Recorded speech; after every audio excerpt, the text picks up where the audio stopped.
الحمد لله الذي أرسل رسوله بالهدى ودين الحق ليظهره على الدين كله وكفى بالله شهيدا. وصلى الله على النبي الأمي وعلى آله وأصحابه وبارك وسلم تسليما كثيرا. أما بعد فأعوذ بالله من الشيطان الرجيم. بسم الله الرحمن الرحيم. وإذ أخذنا ميثاقكم ورفعنا فوقكم الطور خذوا ما آتيناكم بقوة واذكروا ما فيه لعلكم تتقون ثم توليتم من بعد ذلك فلولا فضل الله عليكم ورحمته لكنتم من الخاسرين. ولقد علمتم الذين اعتدوا منكم في السبت فقلنا لهم كونوا قردة خاسئين فجعلناها نكالا لما بين يديها وما خلفها وموعظة للمتقين. صدق اللہ العظیم. اور وہ وقت یاد کرو جب ہم نے تم سے تورات پر عمل کرنے کا عہد لیا تھا اور کہے طور کو تمہارے اوپر اٹھا کھڑا کیا تھا کہ جو کتاب ہم نے تمہیں دی ہے اس کو مضبوطی سے تھامو اور اس میں جو کچھ لکھا ہے اس کو یاد رکھو تاکہ تمہیں تقوی حاصل ہو. اس سب کے باوجود تم دوبارہ راہ راست سے پھر گئے. چنانچہ اگر اللہ کا فضل اور رحمت تم پر نہ ہوتی تو تم ضرور سخت نقصان اٹھانے والوں میں شامل ہوتے. اور تم اپنے ان لوگوں کو اچھی طرح جانتے ہو جو سنیچر کے معاملے میں حد سے گزر گئے تھے. چنانچہ ہم نے ان سے کہا تھا کہ تم دھتکارے ہوئے بندر بن جاؤ. پھر ہم نے اس واقعے کو اس زمانے کے اور اس کے بعد کے لوگوں کے لیے عبرت اور ڈرنے والوں کے لیے نصیحت کا سامان بنا دیا. محترم وارث و بزرگوں، گریزہ مجلس میں یہ بات چل رہی تھی کہ اللہ رب العزت نے ان بنی اسرائیل کو ایک تسلی دینے کے بعد اور دنیا کے تمام انسانوں کو ایک تسلی دینے کے بعد کہ تمہارے اعمال اگر اچھے ہیں اور تمہارا اللہ پر یقین ہے، آخرت کے دن پر یقین ہے، تو آپ کا انجام نتیجتاً اچھا ہونے والا ہے. ایک تسلی کے جملے کے بعد پھر دوبارہ اللہ رب العزت نے انہی چیز کو جاری رکھا، کنٹینیو رکھا جو اللہ رب العزت بیان کر رہے تھے کہ بنی اسرائیل نے جو لمبی چوڑی عرصے تک، مدت تک، زمانے تک زمین پر زندگی بسر کی ہیں اور بہت لمبا عرصہ زمانہ انہوں نے زمین پر گزارا ہے، اور اس زمانے کے اندر ان کو سینکڑوں، ایک نہیں کئی 100 نبیوں ان کے پاس آئے ہیں، ان کو کئی شریعتیں دی گئی ہیں، لیکن ان کا ایک طرز عمل جو تھا وہ ہر مرتبہ ہر وقت نمایاں تھا. وہ یہ کہ اللہ کے دیے ہوئے احکامات کی نافرمانی کرنا اور اس کو خلاف ورزی کرنا، یہ ان کا ایک خاص شیوا بنا ہوا تھا، ایک خاص شوق بنا ہوا تھا، ان کی زندگی کی ایک روش تھی. اسی چیز کو بیان کرتے ہوئے اللہ رب العزت ارشاد فرماتے ہیں کہ اس وقت کو یاد کرو جب ہم نے کوہ طور کو تمہارے اوپر اٹھا کھڑا کیا تھا اور تم نے اس وقت عہد کیا تھا کہ ہاں اب ہم تورات کی بات کو پورا مانیں گے. بات یہ تھی کہ جب حضرت موسیٰ علیہ السلام نے جیسے شروع میں بھی عرض کیا تھا، جب موسیٰ علیہ السلام وادی سینا کے اندر جب اللہ کی ملاقات میں گئے تھے اور اللہ عزت نے انہیں تورات نامی شریعت موسوی جسے کہا جانا چاہیے اور جس کو شریعت موسوی کہا جاتا ہے، اور جو ان بنی اسرائیل کو زندگی گزارنے کا ایک دستور العمل تھا، ان کا ایک اسوہ تھا، جو زندگی گزارنے کا جو ایک طریقہ راہ عمل جو تھا وہ ان کو دیا گیا تھا. اور جب وہ حضرت موسیٰ علیہ السلام وہاں سے لوٹے تو ان لوگوں نے بہانے شروع کر دیے کہ ہمیں کسے پتہ کہ یہ اللہ نے آپ سے کہا ہے، ہو سکتا ہے آپ کی اپنی بات ہو، آپ نے اپنی جیب سے نکال کے کہہ دی ہو. جب تک اللہ تعالیٰ ہمیں خود نہ کہہ دے ہم اس کتاب پر عمل کرنے والے نہیں ہیں. یہ ان کا مطالبہ بڑا ظالمانہ تھا، نامعقول تھا، لیکن اس کے باوجود اللہ کا کرم دیکھیے، اللہ نے ان پر حجت کو تمام کرنے کے لیے ان پر حجت کو ان کے پاس کوئی بہانہ باقی نہ رہ جائے، اس لیے اللہ نے چاہا ٹھیک ہے آپ اپنے آدمیوں میں سے چند لوگوں کو نکی کر کے آپسی مشورے سے اور آپسی میٹنگ سے چند اشخاص کو نکی کر لیں، فکس کر لیں. ان کا ہمارے پاس آیا، پھر آپس میں مشورے سے انہوں نے 70 آدمی کو فکس کیا، 70 آدمی کو نکی کیا جو حضرت موسیٰ علیہ السلام کے ساتھ کوہ طور پر گئے. اور پھر صحیح سارا معاملہ وہاں پر ہوا، انہوں نے اللہ کی آواز کو سنا اور اللہ نے ان سے خود ارشاد فرمایا کہ آپ کو یہ کتاب جو موسیٰ کے حوالے سے دی گئی ہیں، اس کتاب پر آپ کو زندگی بسر کرنا ہے، اس کے مطابق اپنی زندگیاں گزارنی ہے۔ یہ خیانت دار لوگ تھے، انہوں نے آ کر جب طور سے لوٹے ہیں بستی والوں کے پاس، انہوں نے اس بات کی گواہی تو ضرور دی، اس بات کے شاہد تو ضرور بنے کہ یقیناً اللہ تعالیٰ نے موسیٰ علیہ السلام کو ایک کتاب دی تھی اور ان سے عمل کا مطالبہ کیا گیا ہے، لیکن انہوں نے اپنی طرف سے اس بات کو ایڈ کر دیا، اس بات کو ملا دیا، اس بات کو اپنی طرف سے شامل کر دیا کہ اللہ نے آخر میں یہ کہا ہے کہ جتنا ہو سکے اتنا کرنا ورنہ ہم معاف کر دیں گے، باقی جو چیزیں آپ کو مشکل لگے اسے چھوڑ دینا، ہم معاف کر دیں گے۔ جب یہ جملہ انہوں نے اپنی زبان سے نکالا تو اس جملے کو سنتے ان کے اندر دو گروہ بن گئے، دو جماعتیں بن گئی، دو ٹیمیں بن گئی۔ ایک ٹیم تو وہ تھی جو سیرے سے کہنے لگی کہ ہمارے لیے ہر سنگل عمل اس کے اندر مشکل ہے، اس کے اندر ہمارے ہر سنگل ورڈ ہمارے لیے ڈیفیکلٹ ہے، ہم اس پر عمل نہیں کر سکتے، چونکہ اللہ نے اجازت دی ہے، رعایت دی ہے کہ اگر نہ ہو سکے تو مت کرنا، ہم اللہ کے اس حکم پر عمل کرتے ہوئے ان چیزوں کو فالو کرنے والے نہیں ہیں۔ اور اس میں سے بعض وہ لوگ تھے جنہوں نے جو آسان چیزیں تھیں، جو اچھی چیزیں تھیں، جو ان کو سوٹیبل تھی، جس کے اندر ان کا ضمیر یا ان کی عزت داؤں پہ نہیں لگتی تھی، ان کا فائنینشلی کوئی آگے پیچھے نہیں ہوتا تھا، یا ان کی راحتیں، ان کی سہولتیں کمپرومائز نہیں ہو رہی تھیں، تو ان چیزوں کو انہوں نے اچھے سے خوش دلی سے قبول کیا۔ لیکن جہاں ان چیزوں کو باہر نکل کر آنا پڑتا تھا، اب وہاں انہوں نے بہانے تلاش کرنے شروع کر دیے کہ یہ تو بڑا مشکل ہے، ہم سے نہیں ہو سکتا۔ تو پھر نتیجہ یہ ہوا کہ انہوں نے تورات نامی کتاب کا اکثر حصہ 75% انہوں نے اس کو انکار کر دیا، اس کو قبول کرنے سے منع کر دیا، اور خلم کھلا انکار کرنے لگے کہ ہم اس کے اوپر عمل کرنے والے نہیں ہیں۔ تو نتیجہ یہ ہوا کہ اللہ رب العزت نے پھر اس موقع سے فرشتوں کے ذریعے سے جو پہاڑ، جو کوہ طور تھا، جس پر حضرت موسیٰ علیہ السلام کو، جو مشہور پہاڑ ہے جس پر حضرت موسیٰ علیہ السلام جایا کرتے تھے اور اللہ سے کلام کرتے تھے، اللہ سے باتیں کرتے تھے، اور جہاں پہ ان لوگ کو لے کر گئے تھے وہ پہاڑ قریب میں تھا، تو اس پہاڑ کو اٹھا کر ان کے سروں پر ڈالا گیا، ان کے سروں پر لٹکایا گیا، اور فرشتوں نے اس کو باقاعدہ نکال کے اوپر رکھا۔ اس لیے علامہ حافظ ابن جریر رحمۃ اللہ علیہ نے اپنی تفسیر میں اس آیت کے تحت اسی بات کو نقل فرمایا ہے کہ اللہ کی قدرت سے بعید نہیں کہ بعینی ہی اسی پہاڑ کو، ایکچوئل میں اس پہاڑ کو اٹھا کر ان کے سروں پر لاٹ دیا گیا، ان کے سروں پر لٹکا دیا گیا، ان کے سروں پر پٹکا دیا گیا، اور اس کو کبھی ادھر ادھر ہلایا بھی جاتا تھا تاکہ ان لوگ کو یہ خوف رہتا تھا کہ یہ پہاڑ ابھی ہم پر سروں پر گرنے والا ہے، یہ ہم کو گر کر ہم کو تباہ و برباد کر دے گا۔ جب انہوں نے اس طرح کا ماجرا دیکھا، اس طرح کی انہوں نے سچویشن دیکھی کہ اب یہ بہت جان کے لالے پڑنے والے ہیں اور زندگی مشکلی میں آنے والی ہے، پھر انہوں نے یہاں پہ دوبارہ اللہ سے عہد کیا کہ ہم اس پر عمل کرنے والے ہیں، ہم اس کے اوپر 100% عمل کریں گے، ہم اس میں سے کسی چیز کو انکار نہیں کریں گے۔ البتہ مفسرین نے اس موقع پر کہ وہ کیا کیفیت تھی، یہاں تک بات تو یہ ہو گئی کہ یہ جو اصل واقعہ جو تھا وہ اس وجہ سے ہوا تھا کہ ان کو اس چیز کے اندر پہاڑ ان کے سروں پر لادا گیا تھا، لیکن مفسرین نے اس موقع پر تھوڑی سی تفصیل بیان کی ہے اس سلسلے میں کہ پہاڑ کو کس شکل میں، کیا پورا پہاڑ ان کے سروں پر ڈالا گیا تھا یا پہاڑ کا کوئی بڑا حصہ، کوئی بڑا پتھر ان کے سروں پر لا کے ڈالا گیا تھا، اور وہ کیا کیفیت تھی، اس کے بارے میں مفسرین نے کلام کیا ہوا ہے۔ تو میں نے جیسے عرض کیا، حافظ ابن جریر رحمۃ اللہ علیہ نے اس آیت کی تفسیر کے اندر ایک تو یہ بات نقل فرمائی ہے کہ بعینی اس پہاڑ کو اکھاڑ کر وہاں سے اس کی جگہ سے نکال کر ان کے سروں پر لٹکا دیا گیا تھا، اور بعض مفسرین کا یہ کہنا ہے کہ اس پہاڑ کے اندر سے جو بڑا پتھر تھا جو اس قوم کو ہلاک کرنے کے لیے کافی ہو جاتا، جن کو برباد کرنے کے لیے کافی ہو جاتا، وہ بڑا پتھر ان کے سروں پر لٹکایا گیا تھا اور ان کو اوپر ہلایا گیا تھا۔ اور خود قرآن شریف میں سورہ اعراف کے اندر رب العزت نے ارشاد نقل فرمایا وَإِذَا انتَقَلْنَا الْجَبَلَ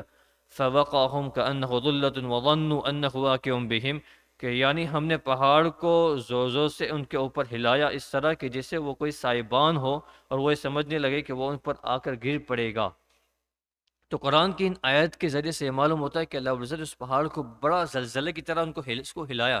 جیسے سائبان کو ہلایا جاتا ہے، جیسے کوئی چیز کو ہم ہلاتے زور سے تو وہ جتنی زور سے ہلتی ہے تو آدمی کو احساس ہوتا ہے کہ یہ ٹوٹ جانے والی ہے یا گر جانے والی ہے۔ تو اللہ رب العزت نے فرشتوں کے حکم دے کر اس پہاڑ کو اتنی زور سے ایسا ہلایا ان کے اوپر یا ان کے ارد گرد میں، ان کے پاس میں، وہ جو بھی کنڈیشن، جو بھی صورت ہوئی ہو، لیکن ہمارا اس پر ایمان ہے کہ اللہ رب العزت نے ان کو اس طرح ڈرایا، ان کو دھمکایا تاکہ وہ تورات پر عمل کرنے والے بن جائیں، تورات پر اوپر عمل کرنے والے 100% تیار ہو جائیں۔ اب اس کے بعد ایک سوال یہ ہوتا ہے کہ اسلام کے اندر تو زبردستی منع کیا گیا ہے،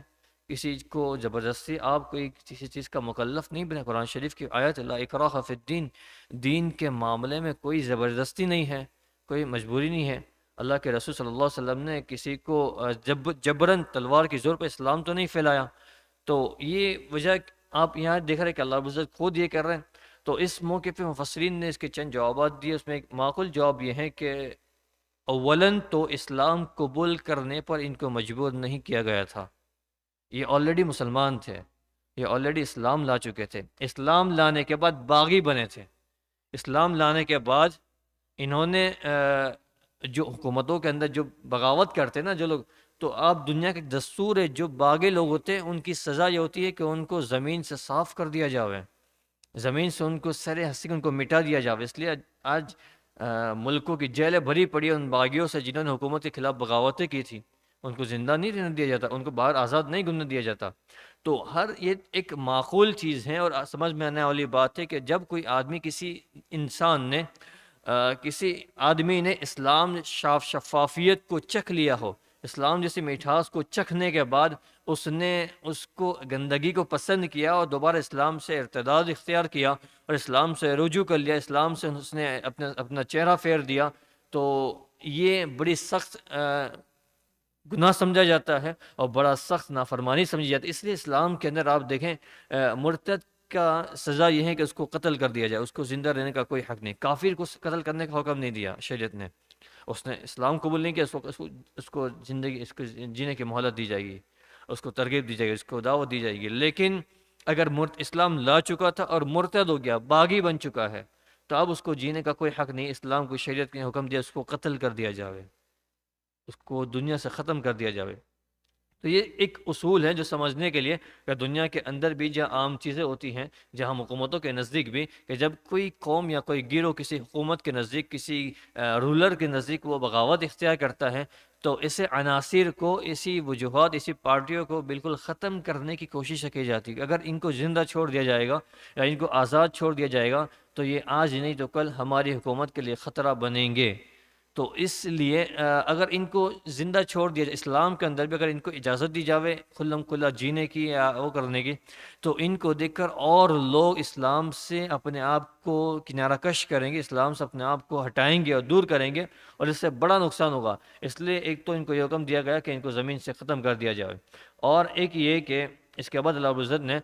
یہ ارشاد فرمایا کہ وہ وقت یاد کیا، پھر اس کے بعد آپ جب یہ معاملہ آپ کے ساتھ ہوا تھا اور آپ سے ہم نے وہ وقت یاد کرو جب ہم نے تم سے تورات پر عمل کرنے کا عہد لیا تھا، اور اس موقع پر انہوں نے عہد کیا تھا اللہ تعالیٰ سے کہ ہاں اب ہم تورات پر پورا عمل کر لیں گے، اور کوہ طور کو تم پر اٹھا کھڑا کیا تھا، تو وہ بڑے ڈر کے انہوں نے اس بات کا عہد کر لیا تھا۔ اچھا، اس کے عہد کر لینے کے بعد بھی اگر آپ قرآن کی آیت کو اگر دیکھیں، ان کا نتیجہ کیا ہوا، اس کے بعد بھی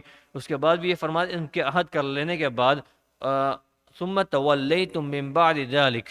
ثم تولیتم من بعد ذلک، ان سب کے باوجود تم دوبارہ راہ راست سے پھر گئے، یعنی عہد کر لینے اور عہد مان لینے کے باوجود تم نے دوبارہ راہ راست کو چھوڑ کر اپنی نافرمانیوں کے، جو اپنی طبیعت کے جو عادی تھے، جو اپنے اندر جس چیز کے عادی تھے، اس چیز کو غالب کرتے ہوئے پھر اللہ کی نافرمانیاں کرنے لگے۔ فلولا فضل اللہ علیکم ورحمتہ، اگر اللہ کا فضل اور اس کی رحمت تم پر نہ ہوتی، لکنتم من الخاسرین، کہ تم ایک بہت بڑا نقصان اٹھانے والوں میں سے ہو جاتے۔ اس موقع پر ولولا فضل اللہ علیکم ورحمتہ، تم نے جب اللہ کی سے جو عہد کیا تھا، اس عہد کو توڑ کر، اس وعدے کو توڑ کر، اس ایگریمنٹ کو توڑ کر دوبارہ تم نے اللہ کی نافرمانیاں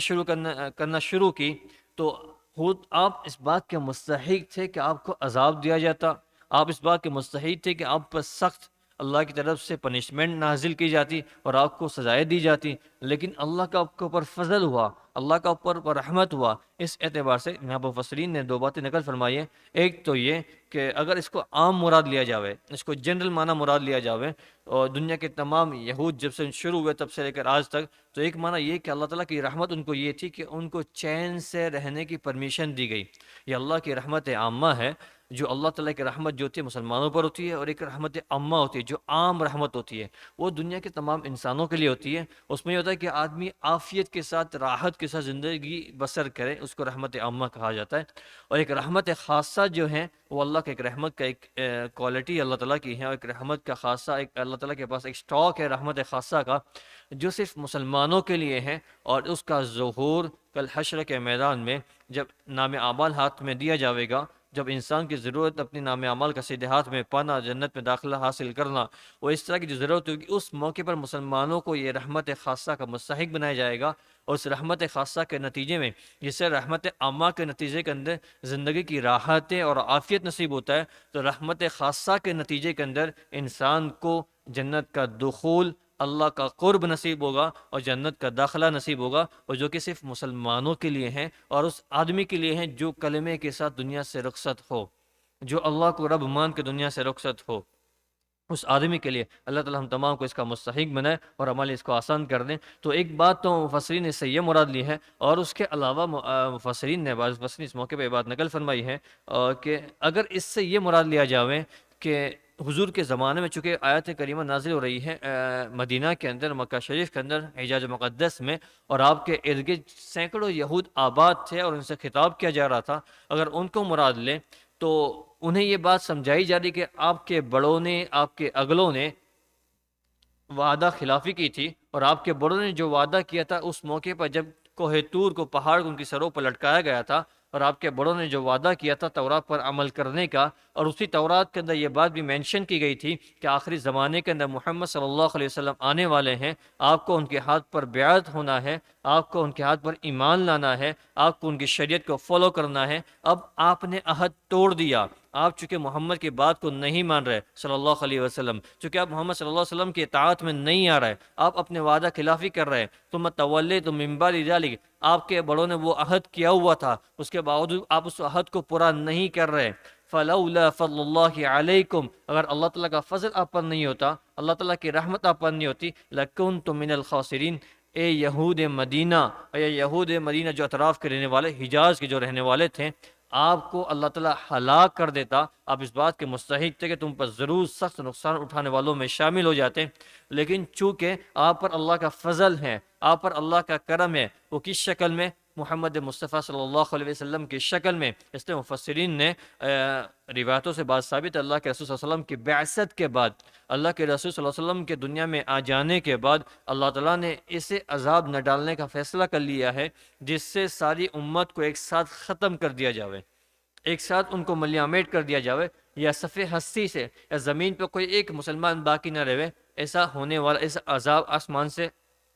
آنے والا نہیں ہے، یہ اللہ کی طرف سے رحمت ہے اور فضیلت ہے اللہ کے رسول صلی اللہ علیہ وسلم کی شکل میں۔ تو بہت سے مفسرین نے اس موقع پر فلولا فضل اللہ علیکم ورحمتہ، اللہ کا فضل اور اللہ کی رحمت، مطلب کہ اللہ کے رسول صلی اللہ علیہ وسلم جو بعثت فرمائی گئی ہے، یہ اللہ کا فضل ہے اور یہی اللہ کی رحمت ہے۔ یہ ایک عام معنی، یہاں سے ایک خاص معنی یہ بھی مراد لیا گیا ہے۔ تو ایک اس سلسلے میں دو باتیں عرض کی گئی، ایک اگر اس سے عام مراد لیا جاوے تو ایک عام انسانوں کو سبق دیا گیا، اور ایک اگر خاص معنی مراد لیا جاوے جو کہ یہود مدینہ کے لیے خاص ہے، تو اس سے اللہ کے رسول صلی اللہ علیہ وسلم کی رحمت کو مراد لیا جاوے گا کہ آپ کی بعثت، آپ کا دنیا میں زندہ رہنا اور آپ کا آنا، یہ ایک بہت بڑی مبارک چیز ہے۔ اس کے بعد والی آیت کے اندر اللہ رب العزت نے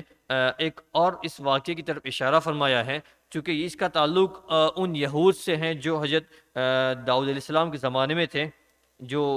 سمندروں کے کنارے پہ رہنے کے عادی تھے، جو خاص طور پہ، اور ان کا معاشی جو کاروبار جو تھا وہ مچھلی پکڑنا تھا، اور مچھلی پکڑ کے اس کو بیچتے تھے، اور مچھلی کے شوقین تھے، اس کو کھاتے تھے، اس کو کھانے میں استعمال کرتے تھے، اور اسی سے اپنا کاروبار کرتے تھے۔ تو یہ اس یہود کے سلسلے میں یہاں پہ بات ہو رہی ہے، اس یہود کے سلسلے میں آگے والی جو آیتیں ہیں اس کے بارے میں اللہ رب العزت ارشاد فرما رہے ہیں۔ اس میں اصل میں یہ بات یہ کہی گئی ہے کہ اللہ رب العزت نے چونکہ ہمارے لیے جیسے جمعہ کا دن معزز ہے، مکرم ہے، تو ایسا یہود کے لیے ان کا دن جو مقرر کیا گیا تھا وہ سنیچر کا دن تھا، سیٹرڈے کا دن جو تھا وہ یہود کے لیے معزز قرار دیا گیا تھا اور ان کے لیے بہترین قرار دیا گیا تھا۔ اور اس میں اللہ کی طرف سے یہ حکم یہ تھا کہ اس دن کوئی آدمی شریعت کے لاء کے حساب سے کوئی آدمی بھی کوئی جاب کوئی کاروباری سلسلے میں کوئی کام نہیں کرے گا، مطلب آمدنی کمانے کے سلسلے کے کوئی کوشش نہیں کرے گا، اس دن فل ہالیڈے منایا جائے گا، کوئی جاب پر نہیں جائے گا، کوئی کاروبار پر نہیں جائے گا، کوئی بزنس پر نہیں جائے گا، کوئی کسی طریقے سے کام کرنے کی کوشش نہیں کرے گا، مال کمانے کی کوشش نہیں کرے گا۔ اور چونکہ اس قوم کا اصل جو بڑا کاروبار جو تھا اس یہود کا، جو وہ مچھلی پکڑ کر بیچنا تھا اور مچھلیاں فروخت کرنا تھا، اس کو استعمال، اس کا کھانے کے بھی شوقین تھے اور اس کو بیچنے کے بھی شوقین تھے، یہ ان کا کاروبار تھا، تو ان کو منع کیا گیا تھا۔ تو اب ان لوگوں نے یہ سلسلہ شروع کیا کہ یہ لوگ سنیچر کے دن، چونکہ ان کو منع کیا گیا تھا، لیکن یہ قوم وہ تھی جو اس بات کو ماننے کے لیے تیار نہیں تھی، ان لوگوں نے پہلے تو اس کو ہیلے کرنا شروع کیے اور اس کے اندر راستے نکلنا شروع کیے۔ ٹھیک ہے سنیچر کو نہیں کریں گے، لیکن وہ جمعہ کے دن سے اس کے اندر جال ڈال کر ڈال دیتے تھے پانی کے اندر، پہلے سے جمعہ کے دن سے اس کی تیاری کر لیتے تھے، یا جمعہ کے دن جب ان کے پاس جو مچھلیاں ہوتی تھی اس کی دوم باندھ دیتے تھے اور اس کو باندھ کر وہ اپنے کسی زمین پہ کسی جگہ اس کو باندھ کر رکھتے تھے، اور پھر اتوار کے دن سنڈے کے دن اس کو کھینچ کر پھر اس کو استعمال کر لیتے تھے۔ پھر جمعہ کے دن جال ڈالے ہوئی ہے، پھر اتوار کو اس کو کھینچ لیا، پھر اس کو سارا جمع کر کے پھر اس کو بیچ دیا۔ تو اس سے ایک شریعت کا اصول ہے، وہ ہیلا اور وہ طریقہ اور وہ جو راستہ، وہ پتلی گری جس کے ذریعے سے شریعت کا ابطال لازم ہو، شرعی حکم کا باطل ہو جانا یا شرعی حکم کا وجود نہ ہو، ایسا لازم آ رہا ہے، وہ ایسا طریقہ اپنانا حرام ہے، شریعت میں اس کی گنجائش نہیں ہے۔ یہ ایک فقہ کا رول ہے، ایک لا ہے اسلامک لا کے اندر کہ کوئی کسی شریعت، ورنہ ہمارے یہاں مفتیان کرام بھی آپ کو بہت سارے ہیلے بیان کرتے ہیں، جب کوئی آدمی کسی چیز کے اندر، وہ مطلق ہیلا کرنا حرام نہیں ہے۔ آپ روایتوں سے بات ثابت ہے کہ اس قوم کے اوپر جو عذاب آیا تھا، اس کے اوپر کیا جو عذاب آیا تھا اس کی تفسیر آگے ہم دیکھیں گے۔ تو اصل میں ان کا اس طرح کا ہیلا کرنا، یہ ہیلا کرنا چونکہ شریعت کے حکم کو باطل کر دینا، شریعت کے حکم کا وجود ہی نہ ہو، وہ حکم پایا ہی نہ جاوے، اس نیت سے اس کوشش میں لگ کر یہ لوگ ہیلا کرتے تھے، اس لیے اللہ کی طرف سے ان کے اوپر یہ عذاب آیا کہ اس قوم کے اندر اولاً تو دو جماعتیں ہوئی، ایک ان کے اندر صلحاء تھے، ان کے علماء تھے، وہ ان کو سمجھاتے تھے، ان کو منع کرتے تھے، اور پھر جب اس کے باوجود نہ ماننے لگے، ایک تو یہ ہوا کہ شروع میں وہ ہیلے کرنے لگے، اس کے بعد یہ چونکہ جرأتیں بڑھ گئی، جیسے عام دنوں کے اندر ہمارے زمانے کے اندر آدمی کی ضرورتیں بڑھ رہی ہیں، انسانوں کی ضرورتیں بڑھ رہی ہیں، لوگ اللہ کو چیلنج کر رہے ہیں، قرآن کو چیلنج کر رہے ہیں اور اسلام کے مختلف شعبوں کو چیلنج کر رہے ہیں، چونکہ یہ امت آسانی کے ساتھ اور پیسفل لائف جینا پسند کر رہی ہے، تو ان کو انگلی کرنے کی عادتیں ہو رہی ہیں، تو یہ اس طرح کی ان کی ضرورت زمانے کے اندر بڑی تھی، اور ضرورتیں بڑھا کر انہوں نے پھر دوبارہ کھلم کھلا سنیچر کے دن مچھلیوں کا شکار کرنا شروع کر دیا۔ کھلم کھلا مچھلی کا شکار سنیچر کے دن کرتے، جب ان کو کوئی منع کرتا تو اسے کہتے کہ تو پرانی سوچ والا ہے، تو پورا پرانی سوچ والا ہے، تو ابھی تک اپنے بیک ہاؤس سے باہر نہیں آیا، تو وہی سوچ والا ہے، تو ابھی تک ویسٹرن کلچر میں نہیں آیا، تو ابھی تک نئی سوچ، نئی ایڈوانس سوچ میں نہیں آیا، کیونکہ وہ نئی سوچ یہ تھی کہ اللہ کی مخالفت کی جائے، پرانی سوچ یہ تھی کہ اللہ کی اطاعت کی جائے، اللہ کی فرمانبرداری کی جائے، اور نئی سوچ یہ تھی کہ اللہ کی مخالفت کی جائے، چاہے جو نقصان ہو جائے، ہمارا فی الحال فائدہ ہونا چاہیے، آگے کیا جو بھی ہو فیچر ہم لوگ دیکھ لیں گے، لیکن ابھی ہمارا فائدہ ہونا چاہیے۔ یہی آج امت کا شیوا بنا ہوا ہے۔ ہم اپنے اڑوس پڑوس میں دیکھیں، خاص ہماری زندگیوں میں کبھی ایسے مراحل آتے، کبھی ایسے موقع آتے ہیں کہ آدمی اس طرح کی مائنڈ سیٹ کو لے کر کسی کام کو لے کر چلتا ہے کہ ٹھیک ہے آئندہ دیکھ لیں گے، ابھی اس کام کو کر لیتے، ابھی اس کام کو کر لیتے ہیں۔ ہمارے اڑوس پڑوس میں ہمارے بیوی بچے، ہمارے کاروبار کے حالات، یا اڑوس پڑوس کی جو فضا یہ بنی ہوئی ہے کہ آدمی بڑا جری ہو جاتا ہے شریعت کے حکم کی خلاف ورزی کرنے کے اندر، شریعت کے حکم کے خلاف کسی کام کرنے کے اندر آدمی جری ہو جاتا ہے۔ اور اس کے مقابلے کے اندر آپ شروع کے لوگوں کی، جو صحابہ کی زندگی اٹھا کر دیکھیں، ان کے جسم کے رونگٹے کھڑے ہو جاتے تھے کسی نافرمانی کی چیز کو سوچ کر، کرنے کے بعد تو دور ہیں، ان کی کسی نافرمانی کی چیز کو سوچ کر ان کے رونگٹے کھڑے ہو جاتے تھے، اور وہ کہتے کہ میں کیسے پاسبل ہوں کہ میں یہ چیز کر لوں یا میں اس کو کر سکتا ہوں۔ آج جو جرأت پیدا ہوئی ہے نا، وہ انہی چیزوں سے جرأت پیدا ہوتی ہے۔ تو میں یہ عرض کر رہا تھا کہ انہوں نے پہلے تو سنیچر کے دن کھلم کھلا شکار کرنا شروع کر دیا، تو ان کے صلحاء اور ان کے جو نیک لوگ تھے وہ ان کو منع کرنے لگے، لیکن اس کے باوجود وہ مانے نہیں۔ تو پھر شریعت کا حکم یہ تھا کہ آپ ان سے تعلقات کو ختم کر دیں۔ تو بستی جو علاقہ جو تھا، اس بستی کے دو پارٹ ہو گئے، دو حصے ہو گئے۔ ایک علاقے کے اندر یہ لوگ نافرمان لوگ تھے جو اپنی منمانی والی زندگیاں گزارتے تھے، اور ایک حصے کے اندر صلحاء اور علماء اور اس طرح کے جو نیک لوگ تھے وہ تھے جو اللہ کی ربانی زندگی پسند کرتے تھے۔ ایک دن جب لوگ صبح اٹھے، دیکھا کہ اس بستی سے بالکل سناٹا ہے، آواز نہیں آ رہی ہے، بالکل سناٹا ہو چکا ہے، لائک ایک دم سائلنٹ ہو چکا ہے، کوئی آواز وہاں سے کیوں نہیں آ رہی؟ جب یہ لوگ وہاں جا کر دیکھا تو سارے کے سارے بندر بنے ہوئے تھے، سارے کے سارے خنزیر بنے ہوئے تھے۔ اور علامہ ذہبی رحمۃ اللہ علیہ نے اس عنوان سے، علامہ بغوی رحمۃ اللہ علیہ نے اس عنوان سے لکھا ہوا کہ ان کے جو جوان تھے، ان جوان کو ان کو بندر بنا دیا گیا تھا، اور جو ان کے بوڑھے تھے ان بوڑھوں کو سور بنا دیا گیا تھا، اور وہ سارے کے سارے اپنے اس علاقے میں سے تھے، خاموش تھے۔ جب انہوں نے اپنے رشتہ داروں کو آتا ہوا دیکھا، ان رشتہ داروں کے پاس جا کر اپنے سر کو ڈال کر بلک بلک کر روتے تھے اور توبہ کرنے کی کوشش کرتے تھے، لیکن اب موقع ہاتھ سے جا چکا تھا، اب موقع ہاتھ سے نکل چکا تھا۔ تو یہ ان کے ساتھ اللہ کی طرف سے عذاب آیا تھا، جب کوئی قوم یا کوئی طبقہ شریعت کے کسی حکم کو باطل کرنے کی کوشش میں لگ جاتا ہے، اس کا ابطال کرنے کی کوشش میں لگ جاتا ہے، اور اسے ہیلے کرتا ہے جسے شریعت کے کسی رائٹس کو، کسی حکم کو، کسی لا کو ختم کر دیا جاوے یا اس کو باطل قرار کر دیا جاوے، تو یہ سب سے بڑی سرکشی اور اللہ کے سامنے سب سے بڑی جرأت دکھانا۔ اللہ تو نے یہ حکم دیا ہوا ہے، ہم نہیں کریں گے، جا ہم یہ ہلا کریں گے، ہم یہ راستہ نکالیں گے، یا ہم کھل کر ہی کریں گے، اللہ ہماری حفاظت فرمائے۔ تو اس طرح کی چیزوں سے پھر اللہ تعالیٰ یہ سزائیں آتی ہیں جو اس قوم پر ان کی شکلیں بدل کر رکھ دی گئی، اور ان کو بندر بنا دیا گیا، ان کو خنزیر بنا دیا گیا۔ اور وہ وجہ یہ تھی کہ سنیچے کے دن مچھلی کھا لی تھی، سنیچے کے دن مچھلی کھاتی۔ تو اللہ آج بھی وہی طاقتوں کا مالک ہے، اس لیے علامہ مستدرک کے اندر علامہ ذہبی رحمۃ اللہ علیہ نے ایک روایت کو نقل فرمایا ہے، اللہ کے رسول صلی اللہ علیہ وسلم ارشاد فرماتے کہ ایک رات جب میری قوم بڑی اللہ کے رسول کی یہ حدیث مبارکہ جو ہے بڑی ڈرانے والی ہے، اور ہمارے زمانے کے اندر اگر اس حدیث کو سامنے رکھ کر اگر دیکھے آدمی بڑا ڈر لگتا ہے۔ اللہ کے رسول ارشاد فرما رہا ہے، جب میری امت گانوں کی رسیاں ہو جائے گی، ان کے گانے سنوں کے عادی میوزک کے عادی ہو جائیں گے۔ ہماری تو نعتیں بھی اللہ معاف فرمائے میوزک کے ساتھ آ رہی ہے، اللہ رسول کا نام بھی میوزک کے ساتھ آ رہا ہے۔ اور اللہ کے رسول ارشاد فرما رہا ہے، جب میری امت دنیا کے لوگ جب میوزک کے اور ناچ گانوں کے عادی ہو جائیں گے، ناچ گانوں کے عادی ہو جائیں گے، آپس میں گالی گلوچ عام کرنے لگیں گے،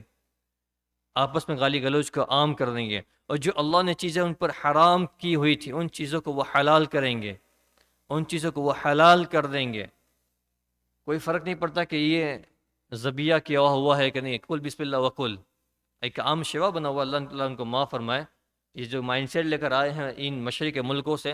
جو اپنے آپ کو عرب کہتے ہیں، اور ان ہمارے سر آنکھوں پہ، لیکن اگر ان کے اعمال وہ والے نہیں ہیں تو یہ ہمارے جتیوں کے نیچے ہیں۔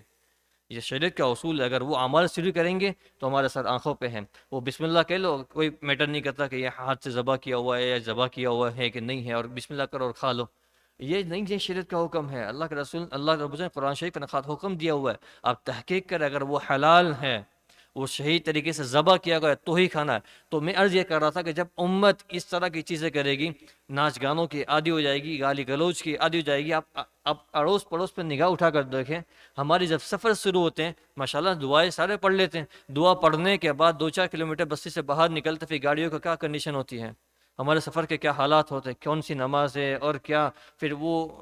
ٹیپ کے اندر جو گاڑیوں کے اندر جو بجایا جاتا ہے اور جو سنا جاتا ہے، اور اب یہ ساری چیزیں سب نام کے لیے جاتی ہے کہ ہم مسلمان ہیں، اور کسی علاقے کے اندر جاتے کوئی محسوس نہیں کرتا کہ بھائی یہ مسلمان ہے یا غیر مسلم ہے،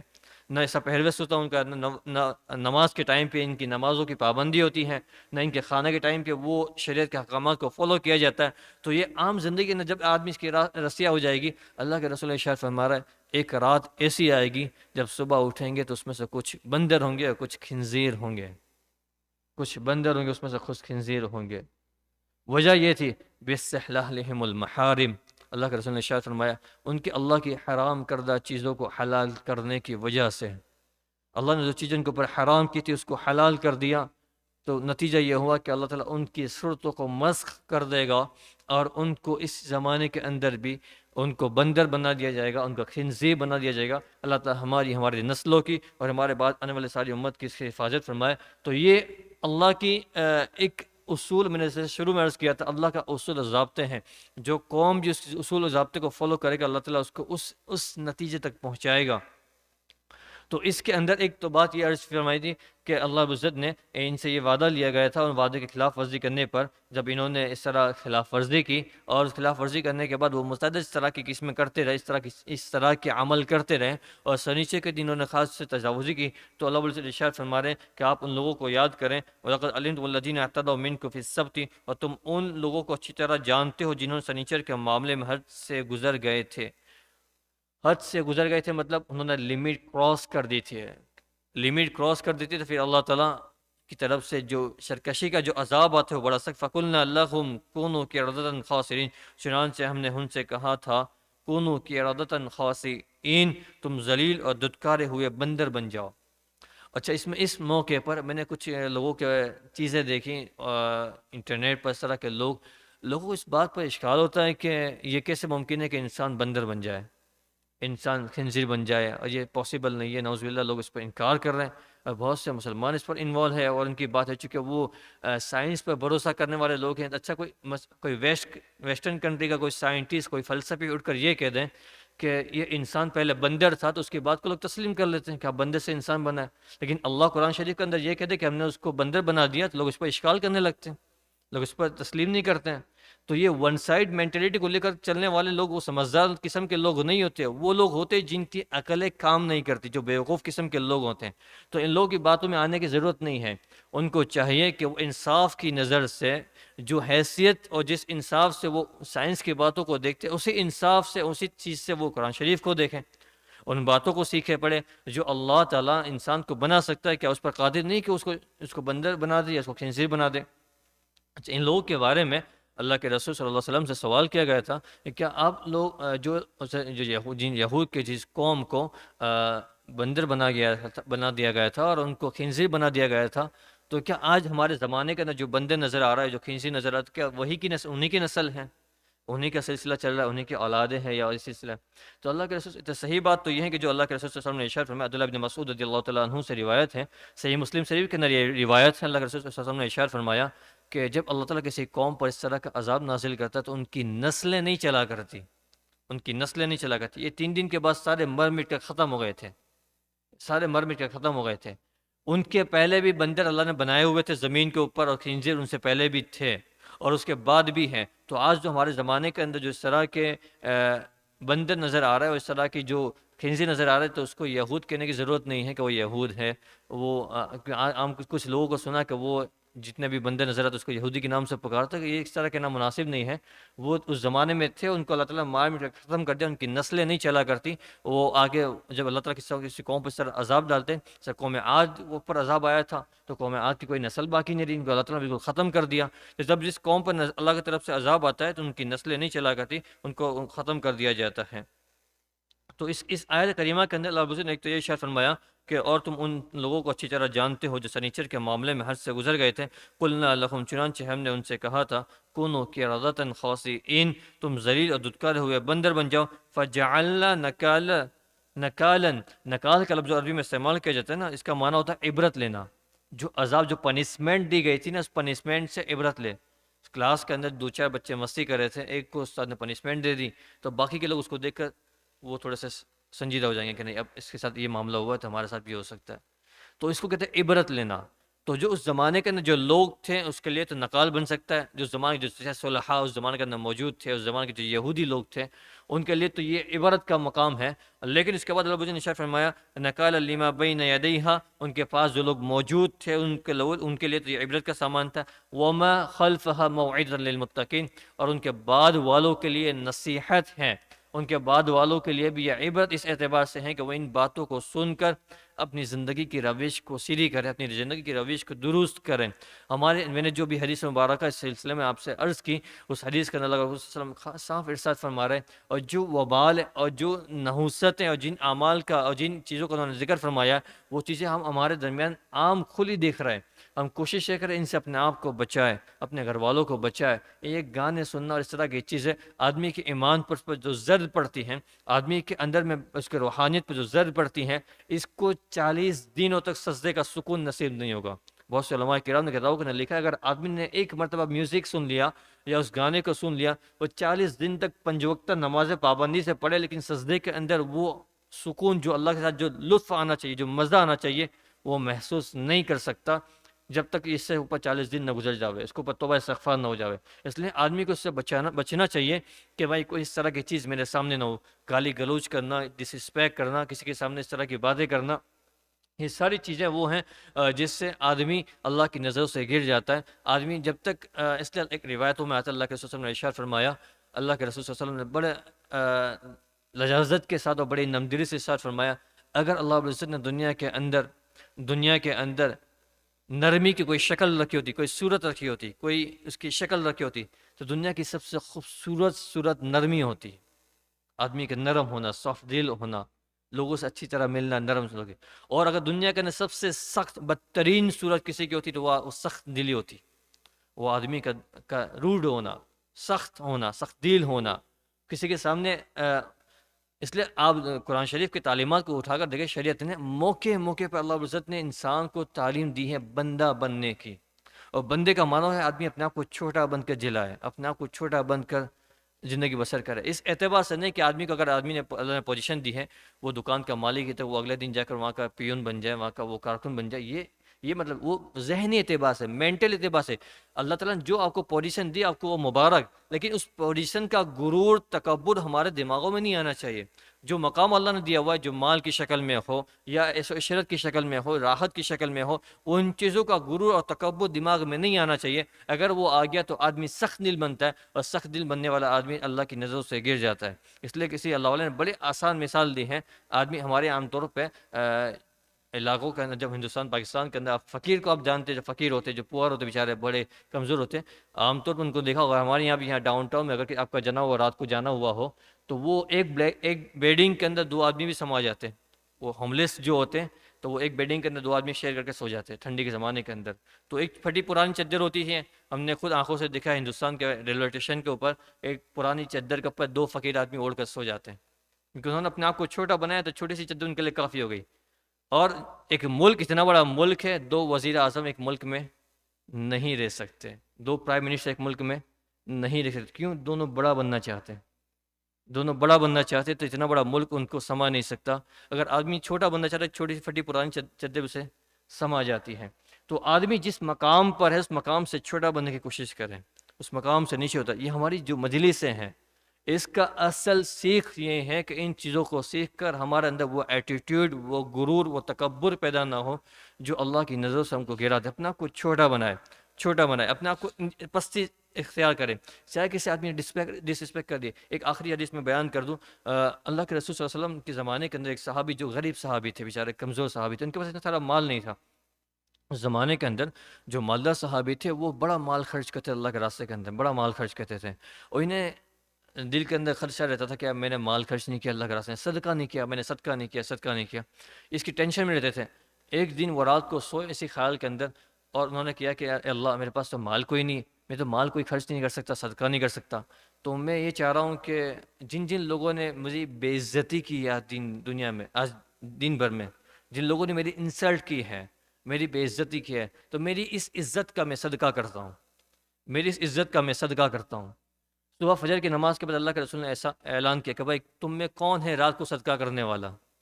رات میں کس نے سب سے بڑا صدقہ کیا؟ وہ سب خاموش ہے کہ ہم نے صدقہ، وہ صحابی خود خاموش ہے۔ پھر اللہ کے رسول نے شرفا کس نے اپنی عزت کا صدقہ کیا ہے؟ کس نے اپنی عزت کا صدقہ کیا؟ کہ وہ صحابی کھڑے ہوئے، رسول اللہ میں نے اپنی عزت کا صدقہ کیا رات میں۔ تو اپنا عمل سناؤ صحابہ کے سامنے کہ بھائی اس نے اپنی عزت اس سے قربان کر دی۔ اللہ کے رسول نے ارشاد فرمایا اللہ نے تمہارا صدقہ قبول کر لیا، اللہ نے تمہارا صدقہ قبول کر لیا۔ ڈزنٹ میٹر کوئی آدمی آپ کی انسلٹ کر دے، آپ کی توہین کر دے، وہ آپ سے چھوٹا ہے، چھوٹی عمر کا ہے یا کچھ بھی ہے، اللہ کے لیے اس کو معاف کر دے، اس کی عزت اللہ تیرے لیے میں نے اس کو قربان معاف کر دیا، تیرا محمد یہ آپ کے نبی کا نام لیوا ہے، آپ کا امتی ہے، اللہ آپ کا بندہ ہے، میں نے اس کو معاف کر دیا۔ چھوٹے بنتے زندگی گزارنے کی کوشش کریں، زندگی راحت والی، چین سکون والی گزرے گی۔ اگر آدمی نے بڑے بننے کی کوشش کی، آپ گھروں کے اندر جھگڑے اٹھا کر دیکھیں، بڑے بننے کے جھگڑے ہیں فیملی کے اندر، جو باپ کی چچا کی نہیں بن رہی ہے، بڑے باپ کی نہیں بن رہی ہے، دادا کی ان سے نہیں بن رہی ہے، پھوپھی کی ہماری خلاؤں سے نہیں بن رہی ہے، اور اس طرح کے جو مسئلے، یہ وجہ یہ ہے کہ مجھے بڑی مان کر فیصلے کیے جاوے، مجھ سے کیوں نہیں پوچھا گیا، میرا کیوں مشورہ نہیں لے گیا، میں گھر کا بڑا ہوں، مجھے بڑا کیوں نہیں مانا گیا، مجھے کیوں عزت نہیں دی گئی، مجھے رسپیکٹ کیوں نہیں گئی۔ بڑے بننے کے جھگڑے دنیا کے اندر آپ ہر کہیں دیکھو گے۔ اس طرح آپ تنظیموں کے اندر آپ ان دنیا کے ہر شعبوں کے اندر جو اسلامیات کے شعبے ہیں ان کے اندر بھی جھگڑے بڑے بننے کے ہیں. کہیں آپ نے نہیں سنا ہوا کوئی آدمی چھوٹا بننے کے لیے جھگڑا کر رہا ہو کہ مجھے کیوں چھوٹا نہیں بنایا، تو مجھے کیوں چھوٹا نہیں بنایا. تو جہاں آدمی چھوٹا بنے گا وہاں اس کی زندگی اللہ تعالیٰ آسان کر دیں گے اور وہ چین سکون سے زندگی گزار کر چلا جائے گا، اور اس کی ذات سے وہ گناہ نہیں ہوں گے جو بڑے بننے کی شکل کے اندر بڑے بننے کے والے سے آدمی سے گناہ ہوتے ہیں. اللہ تعالیٰ کہنے سے عمل کی توفیق عطا فرمائے. یہ قرآن شریف کی ان آیاتوں کا یہ ہمارے لیے سبق ہے. اللہ تعالیٰ ان سبق کے اوپر زندگی پر عمل کرنے کی توفیق نصیب فرمائے. وآخر دعوانا الحمد للہ رب العالمین. سبحان ربک رب العزت عما یصفون وسلام علی المرسلین الحمد للہ رب العالمین. آمین برحمتک یا ارحم الراحمین.